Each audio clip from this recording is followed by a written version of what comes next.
Welcome to the Season 5 of the India Energy Hour podcast. This podcast explores the most pressing hurdles and promising opportunities of India's energy transition through an in-depth discussion on policies, financial markets, social movements, and science. Your hosts for this episode are Shreya J., Delhi-based energy and climate journalist, and Dr. Sandeep Pai, Washington-based energy transition researcher and author. The show is produced by 101 Reporters, a pan-India network of grassroots reporters that produces original stories from rural India. If you like our podcast, please rate us on Spotify, Apple Podcasts, or the platform where you listen to our podcast. Your support will help us reach a larger audience.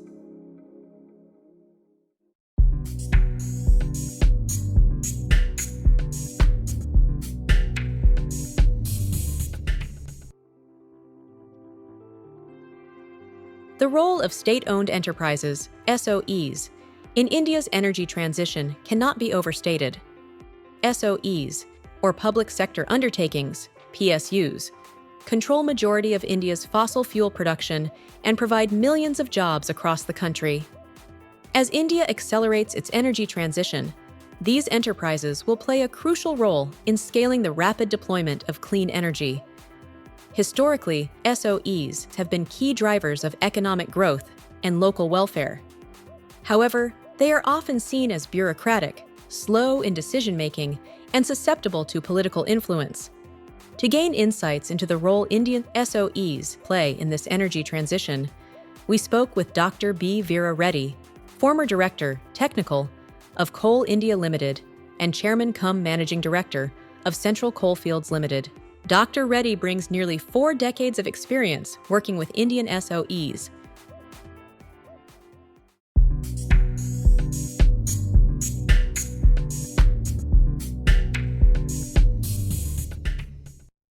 Dr. Reddy, really a warm welcome to the India Energy Hour podcast. We're just delighted and thrilled to have you. You're somebody who I have followed for a long time, your career path, but also all your work that you have done in the coal sector. It's truly an honor to have you on the podcast and just have a conversation with you. So welcome again. Thank you. Yeah, thank you. Yeah. Okay. Let's get started. So I think before we get into the topic of role of state-owned enterprises or PSUs in the energy transition, we will spend some time just to understand your journey. We have a lot of students and lots of professionals who listen to it from all over the world and in India. So it's always, for them, it's always a fun story to hear how people have traversed their life and journey. So I'll get started. Tell us about your sort of journey. Where are you from? What did you study? How did you get into a PSU? That must have been a long time ago. You over the period of time, you really rose through the ranks and, finished it as Chairman-cum-Managing Director of Central Coalfields Limited and Director Technical of Coal India. So just tell us your life story. Yeah, thank you, Sandeepji. Basically, I am from Telangana, from a small village near to Hyderabad, from agricultural background. And schooling is done in a government school within the village and in nearby town. Then intermediate also in government college in nearby town. The place name is Kodad. That is again near to Hyderabad. So then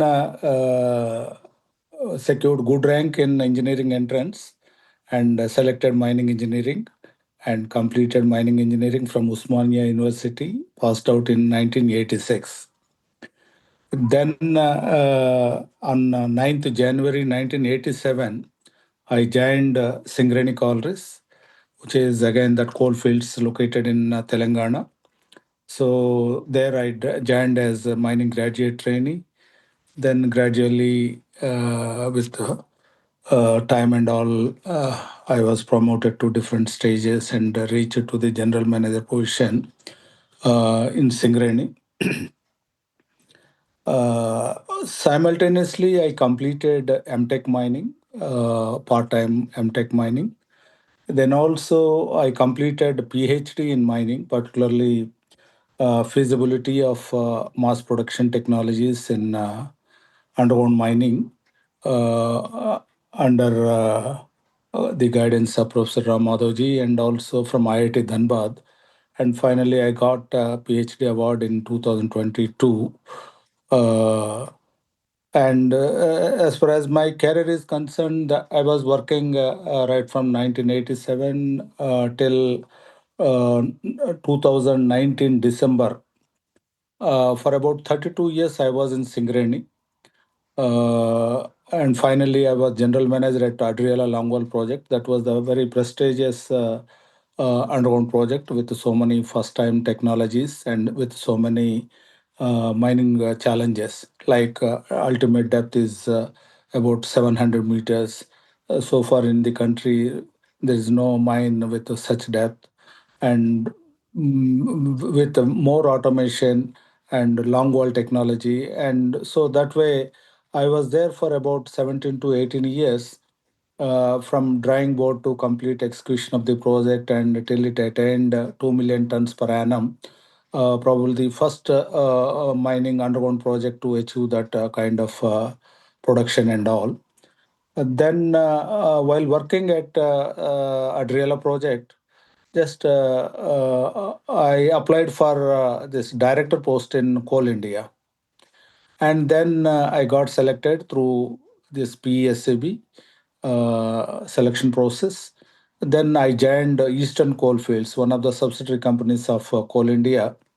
I worked there for about 2 years, 2 months as the director technical Eastern Coalfields Limited. And there Raniganj coalfields are there, and very good quality coal is available. Basically, non-coking coal, but very superior quality coal that can substitute the import of coal for non-regulated sector and all. So during that time, just we planned underground roadmap for eastern coalfields, and also some sustainable practices like getting the sand from overburden. Uh, so we initiated certain steps like paste fill technology in underground mining. So that solves really two problems. One is that there is no need for rehabilitation. Surface will not be disturbed, and that is people like that kind of method, underground mining with stowing, so that they are not disturbed and you are not losing any soil or surface. Still, that can be utilized for agriculture purpose and all during the mining process and after the mining process. And also you can address the disposal of fly ash also with paste fill technology. So did lot of work, and we have identified some projects for that. It is under progress. Then again, I got selected as a Director Technical Coal India, CL as Director Technical. Then I got selected as Director Technical of Coal India Holding Company. Then again joined Coal India headquarters in Kolkata. There as Director Technical, I am supposed to monitor all the subsidiary companies which are spread over in about 8 states, right from Assam to Maharashtra. There are 8 states: Chhattisgarh, Jharkhand, Orissa, then West Bengal, uh, Maharashtra, and then Assam. Madhya Pradesh also, UP also, there are 2 mines. So all these mines I used to monitor. So that gave me an opportunity to know the different geo-mining conditions and different working cultures, and also dealing with different state governments. So that has given me a lot of exposure and lot of experiences. Uh, I worked as Director Technical Coal India for about 2 years, 5 months. Then simultaneously, I got an opportunity to work as a CMD CCL. So there also, I was there for 1 year. So there also I had very satisfying experience in CCL, result oriented approach, like improvement in quality, improvement in production. In all the parameters, there was significant improvement, and particularly quality improvement. With that, the customers were very happy, and so that's my career journey. And simultaneously, I held number of positions like chairman CL Africana Limited. There is a one subsidiary company, Coal Videsh, that is, we have one office in Mozambique for exploration purpose and all. I was chairman for that Coal Videsh subsidiary company for some time. Then CCL CMD. Then also I was part-time official director in most of the subsidiary companies like SCCL, CMPDAL, and then Eastern Coalfields, Bharat Coking Coal Limited. Then also I was director in some of the boards of Coal Lignite, Urja Vikas Private Limited, CIL Solar PV Limited, CIL Navakarniya Urja Limited, and also I was a member in Simfer Research Council.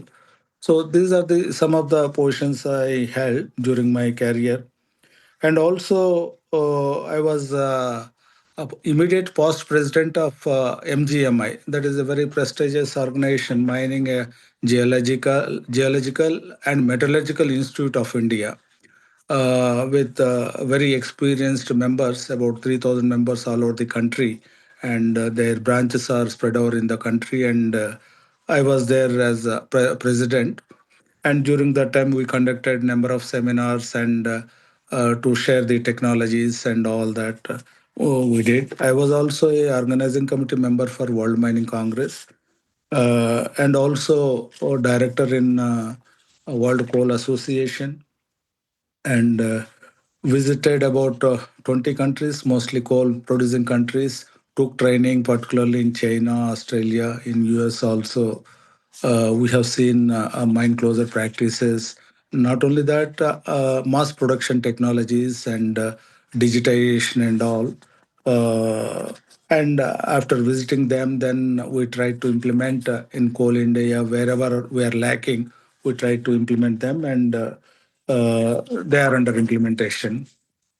So again, I was also chairman of Thalcher Fertilizers Limited (TFL). So that is again a JV company of Coal India, where ammonia is manufactured. I was vice chairman for HURL, Hindustan Urvarak Chemical Limited, HURL, Rasayan Limited, HURL ka. So this is briefly about my career. I also authored about 25 papers and submitted in international conferences and all. So I think this is about my career and my life from right from schooling to till now. Great, sir. That is some length and breadth of experience that you have across the sector. And I'm very keen to ask you, in these many years, how much has coal mining changed, compared to, say, the 80s and 90s, the images of which continue to be seen in mass media, to what coal mining is for you now. And while you're at it, maybe you can also address how was your experience taking Coal India globally? You mentioned that they have an office in Mozambique. So what was that experience like? So please tell us about the local and the international experience that you had. But what were the changes? How the coal Yeah, industry transformed yeah, from 30 years back to now? right. So 30 years back, mostly it was conventional system of mining, and mostly it was underground mining, and productivity was very low, and there were no mandating facilities or no digitization of operations. There was no technologies, advanced technologies and all. So I think in 1972, at the time of nationalization of mines, the coal production of Coal India was about 78 million ton. Now that has gone to 773 million ton in 23-24. And the method of mining got reversed. That in 1972, it was mostly underground mining. There was no open cast mining. In 1980s, open cast mining started in coal industry within India. Then gradually open cast picked up and underground mining has gone down. So with open cast now presently, when you see the production lost during last year or this year, 96% of coal production comes from open cast mines and about 4% comes from underground mining. This is one thing. So safety has been improved. If you take the safety figures, hundreds of people were killed in 1970s due to explosions, disasters, and all. Now that has come down to about total country mein it is coming to 30 to 40 now. So multiple times the accidents rates have been decreased, particularly fatal and serious accidents. It is because of adoption of advanced technologies and man reading facilities, monitoring systems, and automated technologies. So this all helped in bringing awareness among the workmen and all. So all this helped in improving these safety standards and all. Simultaneously, productivity has gone up because of higher capacity machines, latest machines, new technologies like long wall mining, continuous miner, open cast mining, dragline technology, shovel dumper of higher specifications, and input crusher conveyor technology. So the surface miners, that blastless mining and all these things helped in improving the productivity, reducing the accidents and all that, and more communication. And as the people earlier all were illiterate, but now most of the people are qualified and they are able to operate this automation process and this SAP system or whatever it is. Now, in entire coal industry, SAP is being implemented in 7 modules. That right from pay sheet preparation to everything, it is done in SAP, and people are working on it. New generation people, and people are. We have to change the system now. Present generation is not ready to work as in olden days, like manual filling of coal into baskets and then loading onto tubs, and they are exposed to more risk. Now the manual mining is completely replaced with mechanized mining. So that way productivity has gone up and safety also improved considerably. This is about mining changes. And the second thing is that the global experience and where we stand in presently. So actually, globally, uh, Coal India is the largest coal producing company globally. A single company with the last year it produced about 773 million ton. So Coal India is the number one company as far as coal production is concerned globally. So globally, there was about 8.75 billion ton production last year, and out of that, mostly 4.75 or 5 billion ton comes from China, about 55%. Rest of the coal production comes from remaining countries. Basically, number two is India, produced about 1 billion ton last year, 997 million ton. So almost all 1 billion ton. Then Indonesia, then Australia, then Russia, America also there in between. These five are the major coal producing companies. So that way, Coal India is having Gevra mine. In the world, there are top 10 mines as far as production is concerned. We have one mine in Wyoming in America. That mine has produced about 65 million ton or so, and Gevra produced about 62 mine. Gevra is in SCCL, Chhattisgarh, that produced about 62 million ton. Kusmunda also produced about 40 million ton. So when compared with the production globally, we are not inferior. We are at least we can say that at par with them, and our technologies and all also were at par with them. The only thing is that we have number of mines. And our problem is that we have more number of employees, unlike other countries. So that is a social obligation also. We are running some mines, though they are not profitable, but all of a sudden we cannot remove the employment and all. So as a social obligation, we are running many mines for providing employment or social security, or to provide some CSR or whatever it is. Still, mines are under operation, though they are not profitable or viable.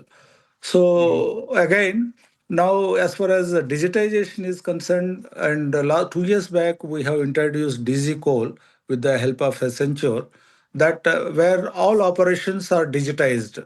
With the application of AI and ML, we could optimize the utilization of every asset, and that helped in improving the productivity by 20%. And this digitization is again at same level as in Australia or in America. So these two countries where better standards are there, particularly Australia, where safety is very good, and also productivity is also better. Even American mines productivity is much more than Australia. So globally, as American mines are more productive. For example, long wall in underground mining, in open cast mining, dumper capacity, they are going up to 320-ton capacity also.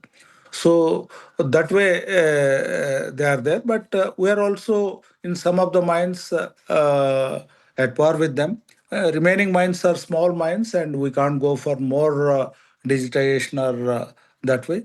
But we have identified some gaps. We have set some standards, global benchmarking mines we have taken up, and what is being implemented there, and what is the present condition in Coal India. We have identified the gaps, and we are trying to bridge those gaps in a planned way. That's being done. I think I have answered. Right, right. Yeah, no, this is great. Thank you so much. And thank you also for explaining the whole context. Let's dive into the topic of today's discussion, which is about the role of, state-owned enterprises, as it's called globally, or PSUs, Public Sector Undertakings, as it is commonly referred to in India. So, I mean, obviously, the importance of state-owned enterprises in the energy transition cannot be overstated. I mean, as you know, SOEs control fossil fuel production, their use, and like you were saying, they provide so many jobs, and there's a huge welfare mandate for local communities as well. And outside North America and Europe, it's basically state-owned enterprises in the energy landscape. So, what, as a big picture question, I just wanted to understand, what do you think would be the role of state-owned enterprises or PSUs in the energy transition, as the energy landscape itself is changing now? More renewables are coming up. India has net zero target. So what role do you think, broadly, not particularly Coal India, but SOEs in general, can play in the energy transition? This public sector undertakings, PSUs and SOEs in India play a crucial role in the country's energy transition by leading the shift towards renewable energy sources and diversifying their portfolios away from fossil fuels, and utilizing their large financial and operational capacity to invest in clean energy technologies, thus contributing significantly to India's decarbonization goals while managing the transition process for a just outcome for workers and communities impacted by the shift away from coal-based power industries. So, in this, some key points in India's energy transitions about PSUs is that investment in renewables is very high. Major PSUs like NTPC, NHPC, NLC, and Coal India are actively investing in solar, wind, and hydropower projects, expanding their renewable energy capacity to meet India's growing clean energy demands. Particularly NLC, Navali Lignite Corporation, it is a lignite is also one form of coal. Presently, they have 1.5 gigawatt of renewable energy, including wind power. And that is the first PSU to cross 1 gigawatt renewable energy, naval lignite. And Singareni, we have about 300 megawatt installed renewable energy capacity. And Coal India also presently 122 megawatt installed as on date, but they have the plans to commission 3 gigawatt by 26-27 to get that net zero target for Coal India. So again, diversification from coal. Again, it is a big thing that, for example, Coal India. Uh, Again, it is a big infrastructure and lot many people involved in it. Lot many social responsibilities also. Wherever mine is there hospitals are there, schools are there, funded by Coal India. So again, keeping all this in the view, and diversification is taken up by Coal India. Particularly, it is environmental concern and also social responsibility. So, to achieve any diversification target, it is not an immediate thing. If you start now, it will take a minimum of 10 years to get some result. So that way, PSUs are diversifying into number of things, particularly Coal India or NTPC, renewable energy or NLC. They are going into peathead thermal power plants and also solar power, wind power, then critical minerals, then pumped storage power plants. So, lot many diversification initiatives are taken up by the PSUs, uh, like grid infrastructure development for Power Grid Corporation of India. Then financial strength due to their large size, government backing, PSUs can access significant capital for investments in clean energy projects, including research and development of new technologies. And policy influence also, PSUs, they can influence better related to energy transition by advocating for supportive regulations and incentives for renewable energy development. And as I mentioned earlier, social responsibility, particularly all PSUs are taking care. And if you take Coal India, the CSR spent was about 500 crores last year. Every year, as production goes up, the CSR expenditure also will go up. Every year, Coal India alone is spending 500 crores. That means all PSUs together, there are more than 200 PSUs in the country, including Maharatna, Navaratna, and Mini Ratna companies. And other than these categories, also about 170 PSUs are there. So thousands of crores of rupees being spent on CSR, and really that is helping the local people in many aspects. The challenges being faced by the PSUs in energy transition, particularly legacy coal assets. Many PSUs have large investments in coal-based industries, maybe power plants or in working the mines and all, making the transition to renewable a complex process. So you can't substitute. The Coal India annual income is about 1,50,000 crores.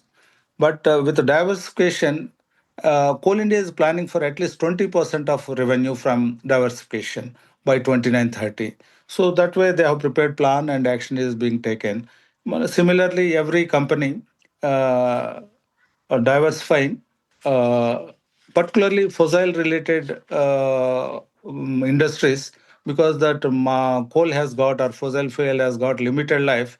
So in the process, by the time that is phased out, you have to have some alternative for continuing the employment and other obligations. So that is one thing.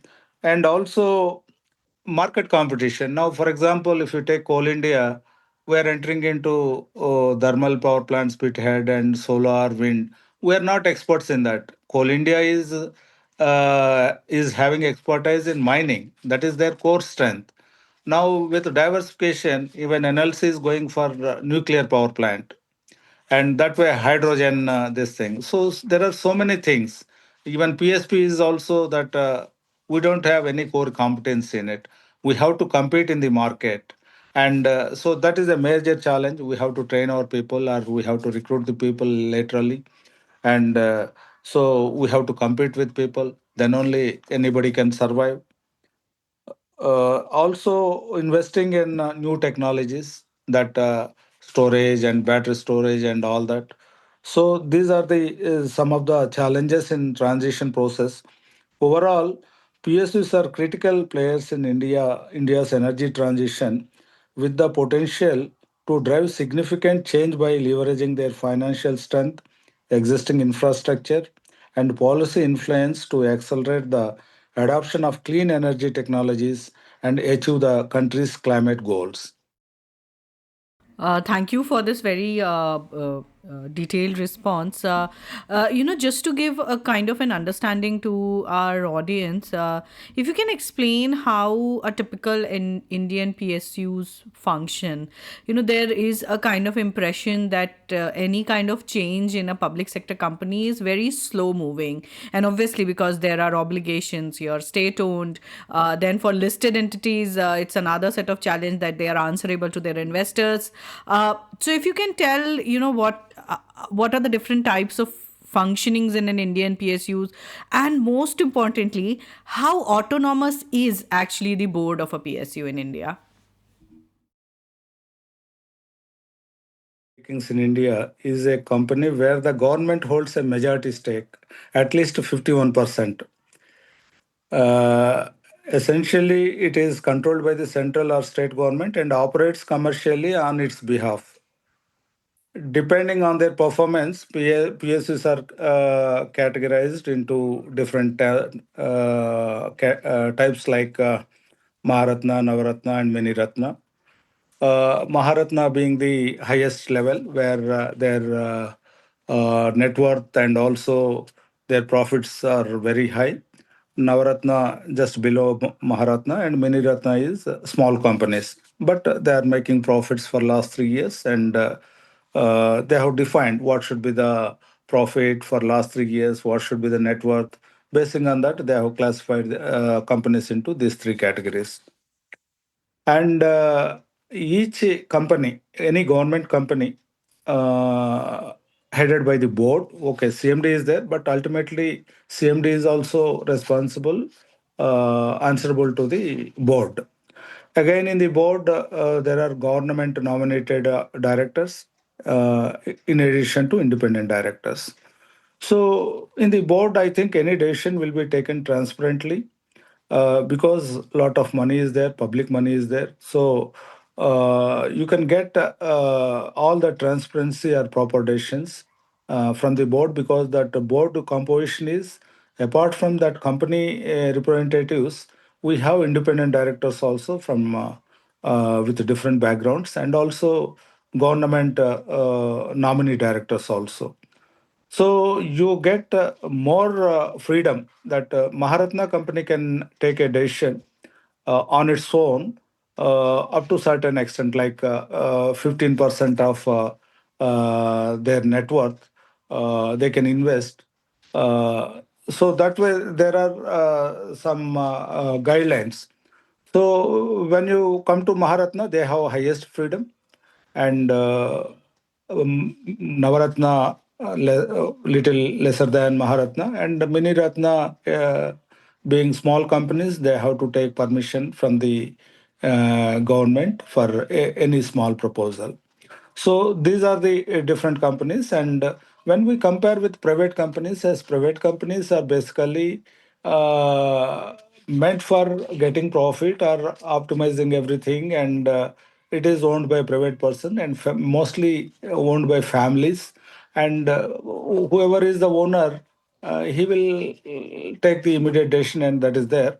But at the same time, the PSUs can take a holistic decision in the interest of nation, keeping the people and everything in the view. And it is PSUs are not meant for profit alone, but it is for the whole development of the nation, particularly the society, people, and community, and all. So this is about PSUs. Particularly, this PSUs are there in energy, particularly oil, gas, and power generation, infrastructure, railway and ports, and coal and mines. So that way, these portfolios are headed by the PSUs, which are critical to the nation. Right. This is great. Actually, this is a very good precursor for my next question, which is like we were discussing how the energy landscape is changing completely, and PSUs are also, and you explained very nicely how different PSUs, NLC, Coal India, and TPC, different PSUs are trying to diversify their businesses as well. I mean, my first question is, because PSUs have so much obligation beyond their core, core business, and profit is not the only criteria. Like, is it easy to diversify a PSU? I mean, it must have so many challenges. So would love to understand what are the main challenges, and they can be technical challenges, they can be like soft challenges, like mindset. I don't know. So what are the main challenges in your experience, not even pointing to a particular company, but what are the main challenges for SOEs or PSUs to diversify their business into clean energy? They face several challenges when diversifying into clean energy, including high initial investment costs, lack of expertise in new technologies, bureaucratic hurdles, grid integration complexities, existing fossil fuel infrastructure dependence, political pressure to maintain traditional energy sources, and competition from private players in the renewable energy market, all while navigating the need to ensure affordability and energy security for the population. So, some key challenges are financial constraints, high capital expenditure. Switching to clean energy often requires significant upfront investments in solar panels, wind turbines, and energy storage systems, which can be a major financial burden for PSUs, especially when transitioning from established fossil fuel operations. Limited access to low cost financing. Securing affordable financing for clean energy projects can be difficult due to the perceived higher risk associated with renewable energy resources or any diversification initiative. Technical challenges like lack of expertise. Many PSCs may not have the necessary technical knowledge and experience to effectively develop and operate clean energy projects, requiring significant skill developments. That because that is not the core strength. All these years, for decades, they were working on coal mines and they were digging down and excavating the OB and taking out coal and connected machinery, connected this thing. They are conversant with that. Now all of a sudden they have to enter into new field which was not there earlier. So they have to develop. Fortunately, within India, a lot many people are available. Maybe clean energy experts, and the companies are recruiting the expert people. So that way, that preparing themselves for this clean energy, but it is taking some time. Then grid integration issues. For example, now we have renewable energy. Uh, when you see the installed capacity of power within India, about 440 gigawatt installed it is there. About 51% fossil fuel based, out of that 46% is coal based, and remaining is renewable. That is about 48 or 47. It is coming, including that hydro, wind, even nuclear also 1.5 it is there.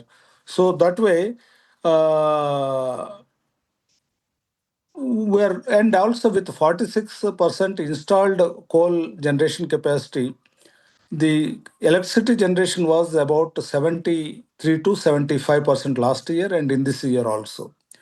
And only 23 to 24% from the renewable energy sources, though installed capacity is high because they are seasonal, they are not stable. So, again, with the increase of renewable energy, how that can be integrated with grid system and you need to have some base load. You can't keep on increasing renewable energy. The total grid may collapse also. So these kind of technical challenges are there.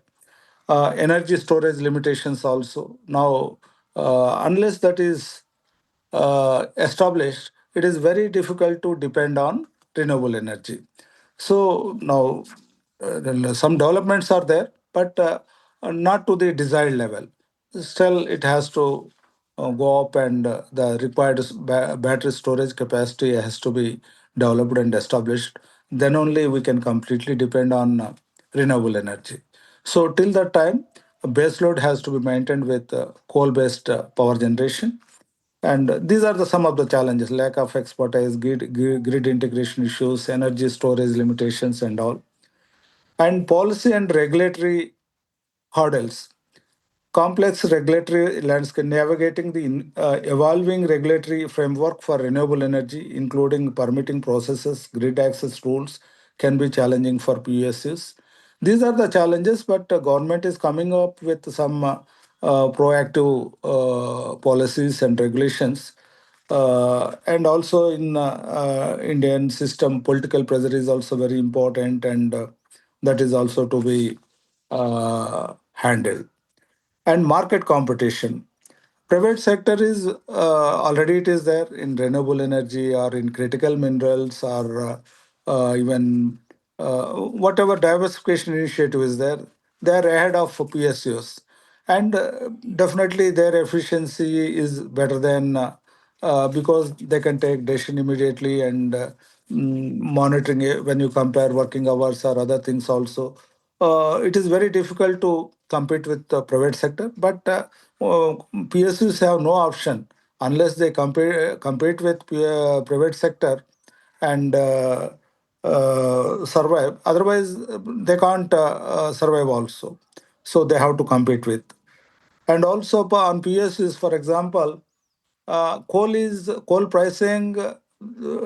Coal India can take a decision on coal pricing, but once you increase the coal pricing, power cost will go up, and that will be passed on to public. So government will not accept it. So coal has to be sold out on notified price. But private people now with commercial mining and all, so they are allowed to sell their coal at any price or export coal or whatever they can do, they can do. But PSU has got the responsibility uh, to take care of the national interest, and government controls on it also. So in the interest of the nation. So these are the some of the challenges for diversification. Land acquisition issues also there for clean energy. We need lot of land. For megawatt, we need 2 hectares of land, and for 3 gigawatt of Coal India target, so hundreds of hectares of land is required. And again, acquiring land is very challenging, particularly in Jharkhand and some of the states. Land records are not available. A lot many things are there. So environmental impact assessment also for everything. Now there is a procedure we have to comply to that. Potential solutions could be that government support, providing financial incentives, streamlined regulatory frameworks, and targeted capacity building programs for PSU transitioning to clean energy.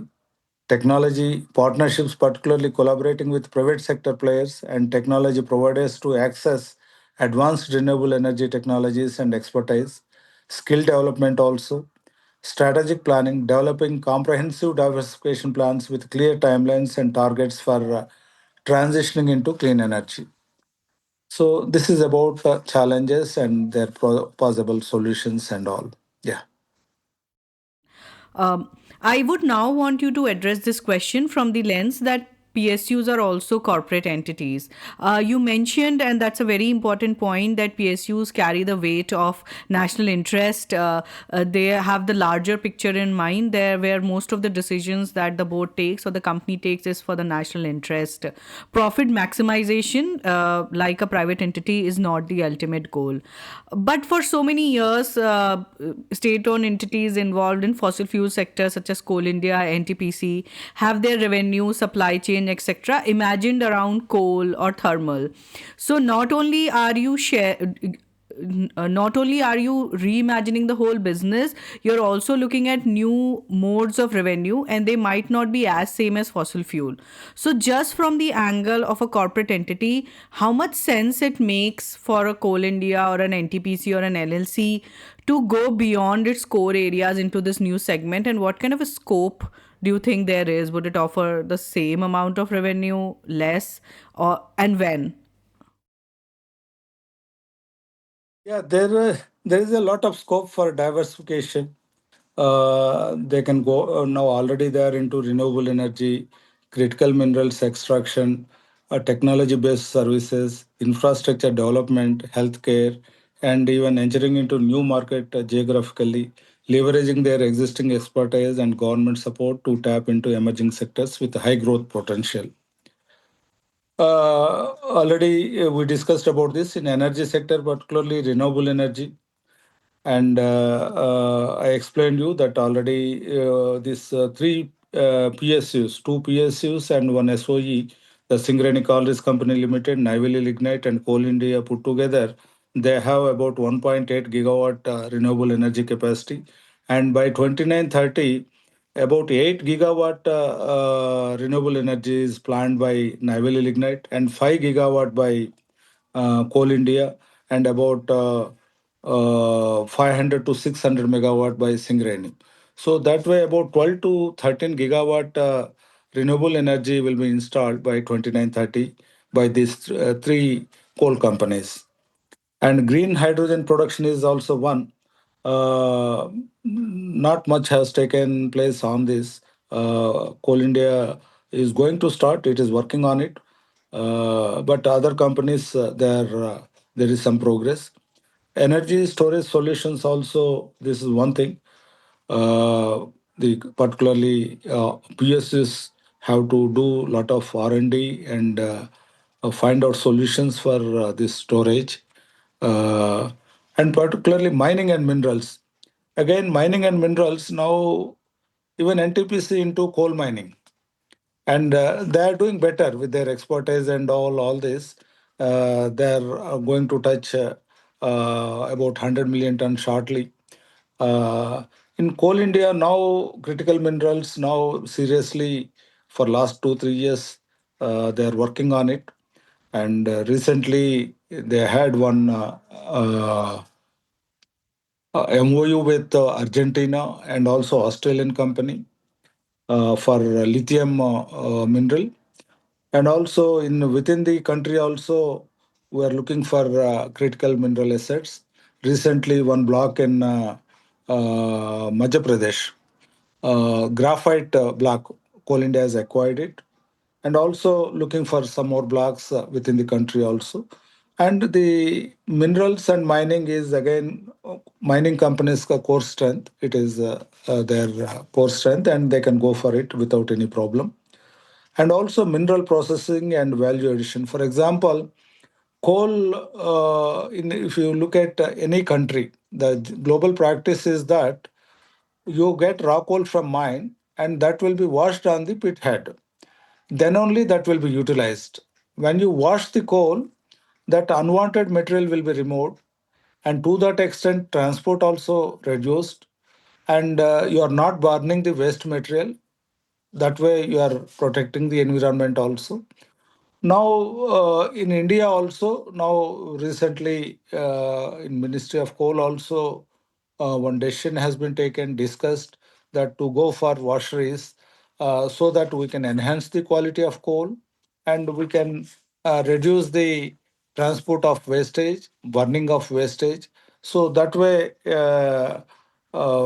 processing of coal or washing of coal, that is the thrust area for Coal India, uh, and also processing of other minerals wherever if you start working on bauxite, there also you need smelter plant and all, bauxite to alumina, alumina to aluminium. So these processing plants also to be set up instead of giving it to some other party. That is another diversification initiative. And also, it is not being done so far that cybersecurity solutions, data analytics, and AI applications. But some of the companies, they started doing it, developing these cybersecurity solutions and AI applications for all the processes, including mining. And then infrastructure development like smart city projects, urban transport systems, healthcare, and all. So these are the some of the diversification initiatives. And when you see these coal companies globally, maybe Rio Tinto or BHP or Anglo Coal. These are all again they are diversifying. That they are in mining, reducing the coal production and going into non-coal mining activities like maybe gold or lithium or they are into other minerals, not coal. So that way they are successful. Those examples are also studied before deciding on diversification in Coal India. And after studying all global experiences only, Coal India has taken decision for critical minerals and diversification and identified some areas for diversification. Right. Sir, I have just very, very fascinating. Thank you for explaining. I have just kind of three questions, but some of them are quite short. The first question I have is like, some companies like NTPC started their diversification 10, 12 years back. We had Mr. Mohit Bhargav, who was NTPC Green's CEO. So he explained that the journey actually started in 2010, 2011, and it took some time, but then by 2016, 17, NTPC was quite ready. I think in Coal India, and correct me if I'm wrong, I could be wrong, this story started in the 2020s, right? 2020, 2021, with creation of business development division and all that. So I'm just wondering, how did it come about? Like, what is the story? Like, was it a board decision, ministry decision? If you can shed some light on that. And the second particular question I have is like, why is a company like Coal India just thinking about, energy to energy, like whether it's critical minerals or solar? Coal India has so many guest houses, hospitals. Can you not get into for example, hospitality, like what the private companies do? So these these are two different but connected questions related to diversification. Sandeepji, just I'll answer your second question first. That Coal India volume of business. Now, okay, hospitality also a big thing and other things that healthcare and all that. But again, our competence is mining. And Coal India is having about 2 lakh 21,000 hectares of land. And after decoaling, we have a lot of land. So whatever resources we have to utilize them properly. So renewable energy, solar power, which needs a lot of land, and all that now vacant land, decold land is being utilized for solar power. And also, when you close the mine, always some portion will be there which will be filled with water. There we can go for floating solar power plants and pumped storage power plant. That means that you will have to dig inside and finally you will be leaving some depression point where water will be there.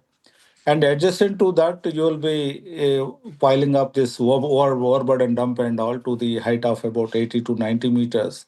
So we have identified 24 such areas for PSP application, and that is given to consultancy Tata Consultancy Limited for preparing feasibility report and all. They have submitted feasibility report and now technically they are suitable, but financial evaluation is also being done.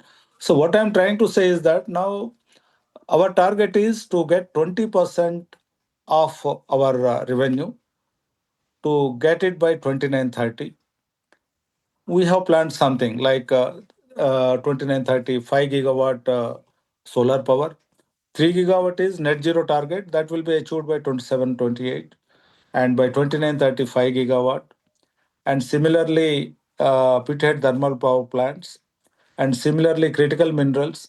So these three are the major things. Apart from this, we also already we are there into that fertilizer business, TFL, Talcher Fertilizers Limited, HURL. So we are JV partner in that with NTPC, IOCL, GAIL, and all. They are all JV partners in that fertilizer side. So wherever the top line is more, or where we can generate more revenue, like 20% to achieve that target, uh, so that way these things are identified. And also one thing you told that whatever land is available, we have some land parcels within the township, urban area. Now we are commercializing them. We have constituted a one committees, and there is a cell for utilizing the idle land parcels, particularly commercial value and all. So that also we are commercializing and get some money from that. And we have actually the quarters accommodation and all. I think 15 years back, 20 years back, the manpower was about 5 to 6 lakhs in Coal India. Now that has come down to 2 lakh 10,000 or 20,000. So quarters were constructed for 5 lakh people. They are all lying idle. So whether that can be revived and then can be hired to some people, or that way, things are going on. That also they are doing simultaneously. Yeah, the first question was about why Coal India decided to diversify in the first place, but more than why, how it came about. I think why you explained previously, but how it came about. Really, again, yeah, we have no option that coal has got limited life, and 2 or 3 decades as per present projections and all. By that time, we need to have same revenue, or considerable revenue, so that we can continue with present manpower or all social responsibilities and all that. With global commitments, particularly this environmental concerns, and it was a necessity that diversification was a necessity, particularly going for cleaner energy and going for low carbon processes. And in that regard, there were some global commitments and also national commitments. To align with those commitments, Government of India has given mandate to all the public sector companies that net zero target by what time each individual company can achieve, and how they are going to achieve, and diversification also. This again, critical minerals cannot be separated from clean coal technologies, because all that minerals are required for solar and wind power hardware, the components. So that way, that is the mandate given to PSUs. Accordingly, they have prepared action plan, and that way they have done it. So the solar, though they are not experts, or wind power also they are not experts, but to align with national commitments, and also to address this environmental concerns, this diversification initiative is taken up, particularly more on critical minerals and renewable energy. Yeah, sure. Sorry. Just one last question to maybe wrap things up. Given that you have served in so many companies across so many different supply chains of the coal sector, how would you advise the newer PSUs who are looking to diversify? And this is not just true for PSUs which are in the fossil fuel sector. We are seeing infra companies, railway companies diversifying and having their own energy transition plan. So, what, according to you, are the keys to plan a very efficient transition plan? Experience in this diversification process. Maybe just a bit of free advice. I think what we are asking is like, imagine a board of a new PSU that today decides to diversify. What would be your advice to that board of a new PSU or a PSU that is just decided today to diversify? It's like a fun question. So what your advice would be? Diversification means, okay, one is that whether it is renewable energy or critical minerals, it is completely outsourced. Only thing that management and hiring some experienced people, and even Coal India also not doing on its own anything. That even our own core activities are outsourced. So only thing that we have to consult the experts in that particular field, and accordingly some action plan is to be prepared. And they have to do market study. They have to do market study before identifying the diversifications, and they have to study the different models.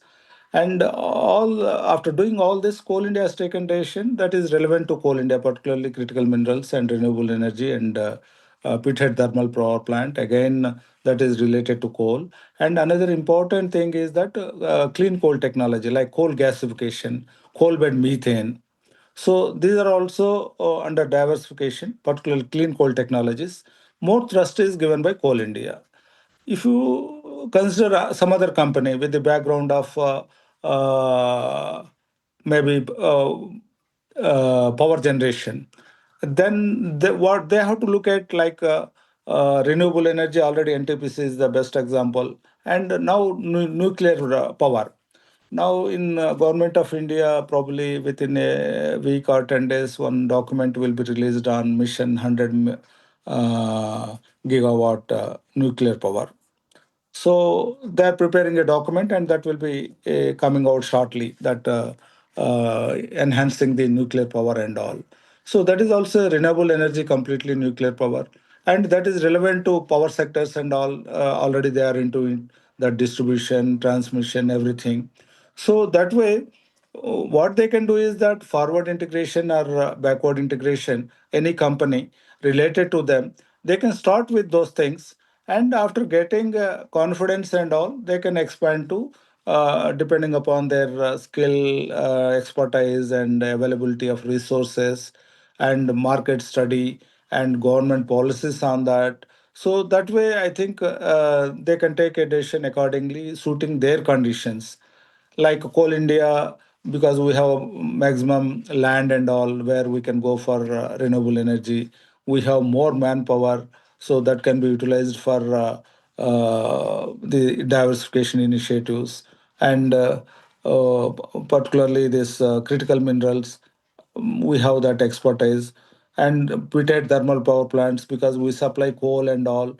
So we know that what are the mines they have more life, like 30 years life, equivalent to power plant life, that way. So that way, where you have complete information and associated with those things, they you can take up those things immediately and you can start with. Thank you so much for this. I'm sure our listeners and I hope the PSUs are listening to some of this advice.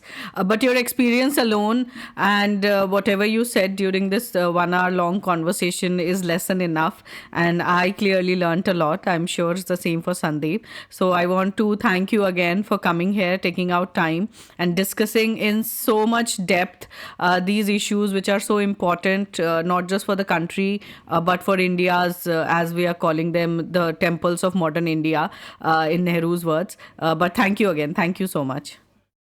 And Dr. Reddy, thank you so much from my side as well. Thank you, Sandeep ji. Thank you, madam. Thank you.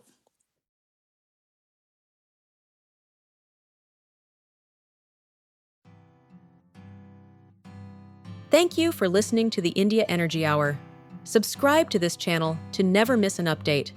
To drop us a feedback, visit our website or write to us at theindiaenergyhour@gmail.com. We are on Twitter. You can follow at TIEH_podcast and get in touch with the two hosts at Shreya_J and at Sandeep Pai.